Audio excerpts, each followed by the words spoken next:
All right, for those of you who just listened to the latest episode of Pat's Interference, you heard from Danny Kelly and Danny Heifetz. Heifetz is gone. So we have DK here to talk about how to get into sports media, because I mentioned the last night that we hung out at the combine, and it ended with a story about getting Heifetz into a bar where we stayed for 10 seconds and then left.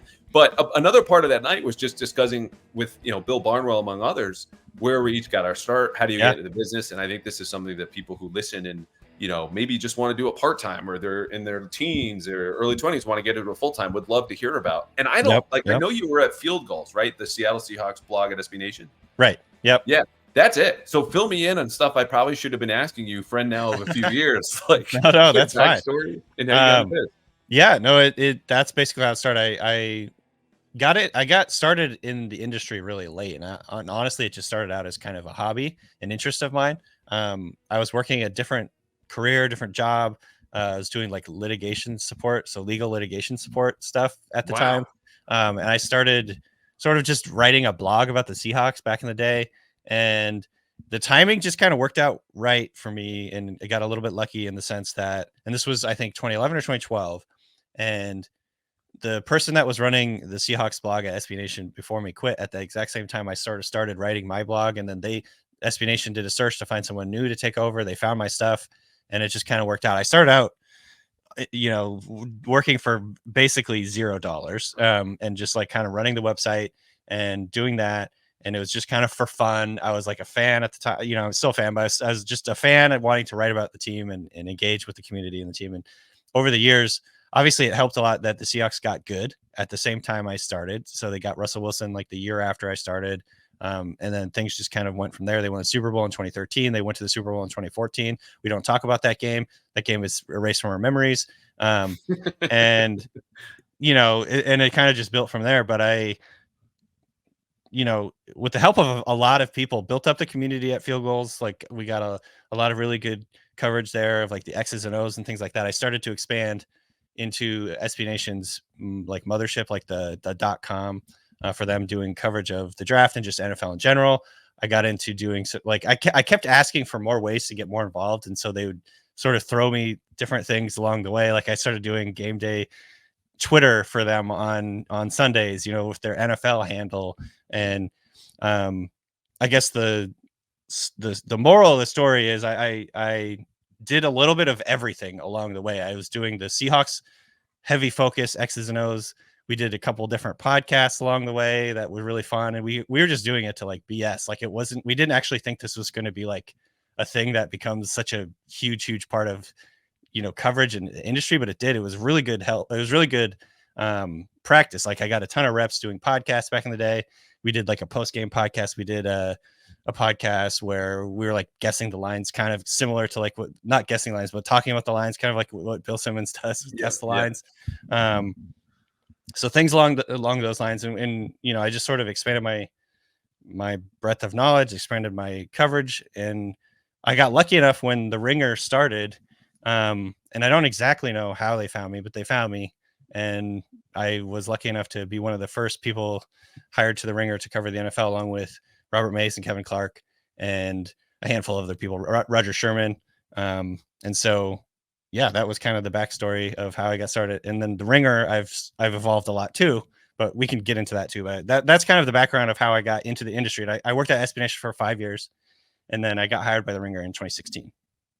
And you're a Ringer OG because when I went to email you the rundown to you and Heifetz the day before we did our podcast, your email format was different. Your full name, Danny Kelly at Spotify.com. That's it. Yeah. And I sent it to Heifetz, who came on later, and his is the first initial, then the last name. I think it's kind of weird because I think I'm one of the only people that has that format. I don't know. And so I just said Harold, but it was D Heifetz for anyone who wants to just spam Heifetz's email at Spotify.com. It's the same thing with me at the Herald. But anyway, it's I think you hit in a couple things there where like I had a much more traditional route, and granted it was delayed, also included a stop at SB Nation. I was there like 13 to early 14 on the total opposite end of quality football spectrum, doing UConn football. Oh, like deep dives and analysis. And then the call up to the big leagues was like, do you want to do our live thread on a Saturday for the SEC game or just contribute? And I was like, let me bring all these terrible jokes and like be too aggressive and just like do too much. But was more newspapers, right? You know, one beat leads into a larger beat onto a larger beat. But I think the point you made about, you know, being able to do a little bit of everything and not expecting yourself to right away helps you have a more attractive skill set. But people will find you if you're doing good enough work, which I know Simmons has said. He found my stuff my first year in the beat. I was, you know, covering a Super Bowl team for Mass Live. Nobody knew me. I had 4,000 followers on Twitter. I still don't have very many, but it was one piece I had done that stood out. And so it's just a way to say, I think if you believe in the work and you're able to do different kinds of work, you know, I don't know how long the path will take. I don't know what the trajectory will be, but you'll give yourself a better chance to get there rather than not. Yeah, I totally agree. And I think this is probably a really terrible analogy, but I liken it a little bit to like your dating life before you get married, where you'll date a few people, and that being like the different companies and different beats that you're working along the way, and you start to learn who you are, you start to figure out who you want to be, and blah blah blah. And then if the timing is right, you'll find that person that is quote unquote your wife or whatever. And that for me was the ringer. Like I needed to go through the different things that I did at SB Nation in order to be ready. And I just got lucky. The timing was perfect because you know, I was really looking to like expand and get into the industry and just full disclosure, like I was not full time at SB Nation before I was with the Ringer. And so, you know, I wanted a full-time job. I wanted it to be my real career because I was working two jobs pretty much the whole time. And so it just so happened that the Ringer came along and they had found my stuff and they offered me a job. And so like this, it just was, it's, I guess what I'm trying to say is like, it's putting in the work, like building your resume as like a writer and as an analyst and a podcaster and whatever else you want to do. And then hoping the timing works out well for you, because like a lot of times this is a cyclical job in industry where the jobs are kind of coming in the off season. Generally speaking, you're not like getting hired mid season usually. And so, and people and companies are looking to fill like their team, you know, in the off season. So sometimes if you don't get hired in the off season, you have to wait until the next year. It can be a very frustrating situation for a lot of people. And I've talked to a lot of people who've had those frustrations. And I would just say like my advice for people would just be like, stick with it and keep doing like what you're doing, do as much stuff as you can. And hopefully, you know, the timing will work out right where you meet that person that's going to hire you at the right time. It truly does feel a little bit like dating to me. But yeah, maybe that's a horrific. No, I like the analogy. But yeah, I make way too many dating analogies, I think, here or on TV for someone who just got married, and then everyone's like, "Why is your mind still thinking about, you know, what you were doing 5 years ago?" But the point is, you know, timing is everything, right? And that I think that holds true for dating or jobs. And there are people who get these jobs and then get laid off. Like you and I are extraordinarily lucky, I think, to be where we are. And you know, you could go to, it's not only just the timing of the jobs opening, but the people that you know when you run into them. Like there are people who would have seen my work and never would have recommended me for any kind of job because that's just what it was. But acknowledging that the timing of events and openings is far outside your control. Like the other point I would make is to say, you know, because Kevin O'Connor on the NBA side for you guys did a similar thing. SB Nation did a draft guide, and it was so good that you just had to pay attention to it. What I would say is, you know, it's you should be versatile, but ultimately, when you produce work, the goal is to kind of make them an offer you can't refuse. And like, of course, you know, two people who are either listen to Simmons or work for him are going to make a Godfather reference in here, but like make it so good because it stands out from everyone else that they have to pay attention to you. It's not going to happen right away, but long term that people can only go to you or go to your outlet or go to you for something that is so good that they know reliably they can come back there and come back there and come back there until one of them is an employer saying, I want to bring that here so that we're the ones making an offer that no one else can refuse. Yep, 100%. And honestly, like that goes even once you get like the quote unquote job of your dreams or whatever, like you have to be able to be nimble going forward and continue to evolve it. And like I came to the NFL coverage for the Ringer as sort of like an X's and O's. Like I was into X's and O's. I was doing some of that stuff, like breaking down plays and talking about different schematic themes. And then along the way, you know, one fateful day, Bill Simmons emailed me and said, do you want to do any fantasy stuff? And so I was like, sure. And then a few years later, I'm like, that's like my main thing now is doing fantasy. And then one day Sean Fennessy was like, "Hey, do you want to do draft stuff?" And I was like, "Sure." And I did a draft guide, and now like I mainly just do fantasy and the draft. Like those are my two things. I still cover the NFL, and I still watch the NFL and all that, but like my main, I guess, purview right now is like fantasy and the draft. And so, it's I think you have to continue to be nimble or whatever. And honestly, like for me, these are the two parts of football that I like am the most interested in and most passionate about. So it worked out perfectly for me to do these two things. And so, yeah, it's I think, but to your point, like my guess is I haven't actually ever asked anyone this, but my guess is like a handful of my articles that were really good were probably what got me the interest and get me the job at the Ringer. So like if you have the passion for something, like dive in deep, do something really good on it. You know what I mean? And those types of things have staying power. They're evergreen. And maybe we'll get you noticed and maybe get you a job. Yeah, I guess I should have prefaced the segment as saying like, look, this is going to be a buffet of advice. Take what you want because we're covering a lot of ground. We're going all over everything. Like if anyone got a hold of this and wanted to do a criticism, that would probably be part of it, and that's fine. Like I think for us too, it's not only just the versatility and understanding this work needs to be almost irresistible kind of in a way, and also being open to more work and putting yourself into it. But I think it's also smaller stuff like following up. Hey, if they didn't get back to you the first time, or if you meet someone, send them an email or text right after, just to kind of stay in their memory bank. And this helps me on the reporting side, right? Like I meet anyone, immediate follow up a day or two later, or a handwritten note or something to that effect, because those are your doorways to other parts of your work life, to meeting more people, to having other opportunities. And it sounds obvious, but I always heard people say this in a way that was like, oh, you got a network. It's not who you know. It's it's not what you know. It's who you know. I'm like, is this all just also self-serving? I'm like, I don't know, if you enjoy relationships, you make the effort for them, and whether that's dating or your family or whatever it is. And I think for work, it didn't come naturally to me early on, but I think it's just a way of saying, hey, I care about this through your actions of the follow-up. 100%. And there could be prospective employers, it could be people that you work with or whomever. Like I think, yeah, and it doesn't always have to be in person either. Like for me, my networking in the industry early on was all through Twitter. Like Twitter was a massive tool because I got to, interact and talk with people, follow other people that I really respected in the industry, Bill Barnwell, et cetera, like people that are really, really smart, really know what they're doing. And you start to bounce ideas off of them. You start to interact with them. You have a little arguments with them, maybe, and not in like a big way where you're like trying to like dunk on them, but just like, going back, and you start to get to know these people and you start relationships with them, and then you go to the combine or whatever and you meet them, and it's just like you build on that. It's kind of like a snowball effect, and you get to meet more people. They know who you are. They throw out your name or whatever if someone is asking like who's good, who's up and coming, who's good, things like that.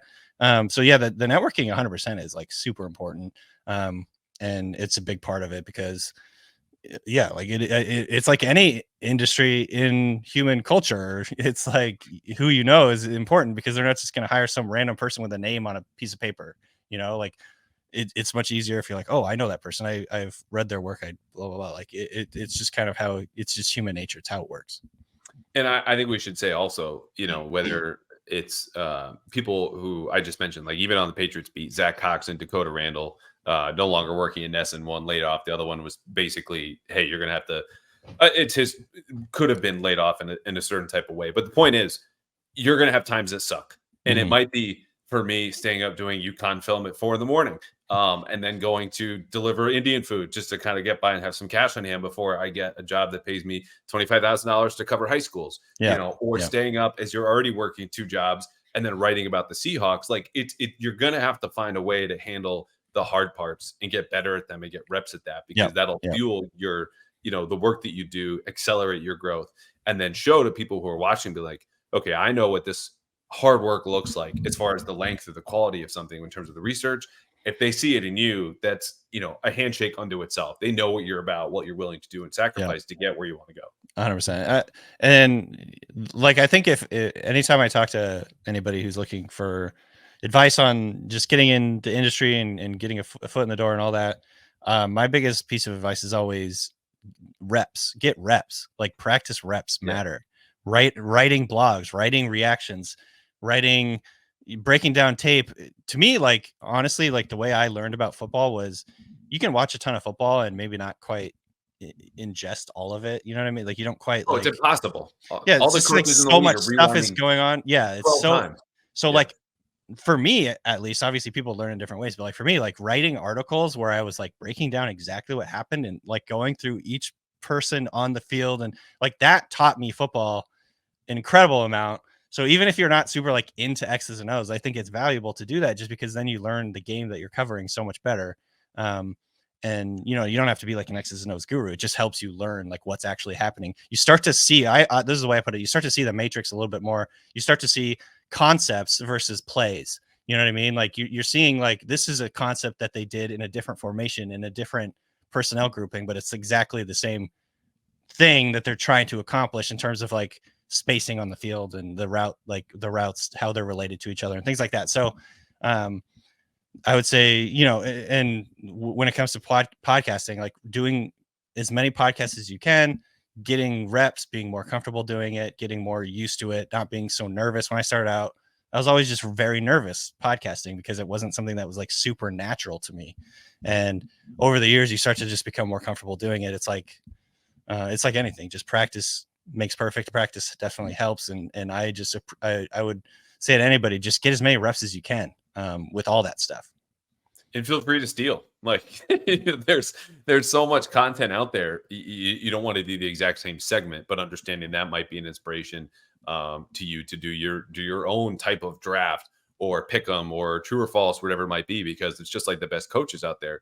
Like they're only set a certain amount of plays you can run, but you can put your own spin on smash or double posts or cover three or whatever it might be and make it your own. People will recognize that where it's not a wholly different idea, but it's your spin and it's something that you were able to advance. You're not necessarily creating original stuff all the time, but you're advancing and making it better. Yep. What they can usually find elsewhere. But again, speaking to make them an offer you can't refuse. This is fun. This is new. This is different. And that would be the last point for me just to wrap up is whatever you do has to be different. Like if you're applying to jobs writing or you're doing a podcast, no one wants to hear about the power rankings or your view of power rankings in the NFL or another mock draft. And people love mock drafts. Don't get me wrong. They're some of our most listened to podcasts and most read articles, but it has to stand out, not only for the depth and the quality, and sometimes it's the quality, the quantity of your work, but there just has to be a different approach to it. And so, you know, that could go in a lot of different ways, but I'm sure that's resonated with you one time or another. Oh, 100%. I would say for people that are that comment probably be pretty intimidating for a lot of people. I think just like, oh, you have to be different, but like it, and it's broad. It's generic, getting reps and getting experience and getting reps and starting to figure out who you want to be as a writer or what your voice is or what you want to do, what you really want to focus on. Like that's where you learn how to differentiate yourself. So just start small. It's like the expression, like, how do you eat an elephant one bite at a time? Like start small, getting reps, just practice doing it. Find your voice. It took me years to find the voice that I really wanted to have as a writer. I still don't exactly know what I want. Every time I start an article, I'm like trying to figure it out. You know what I mean? It's like, it's a process. It's not something that you're just gonna be like, oh, I'm going to do it like this. And it's going to be really different. It's like, no, you have to practice, get into it, keep going, get more reps, try different things, see if it works. And if it works, then build on that. So that would be my advice for people that say, or will hear that advice, which I think is absolutely true. You have to differentiate yourself, but it's hard to just like come up with something like off the dot and do it. You have to like kind of figure it out along the way. Yeah, it's a great point. It's better to give advice that's actionable, and me just saying be different. Again, part of this kind of buffet of stuff that you can. It's just hard. I mean, it's hard.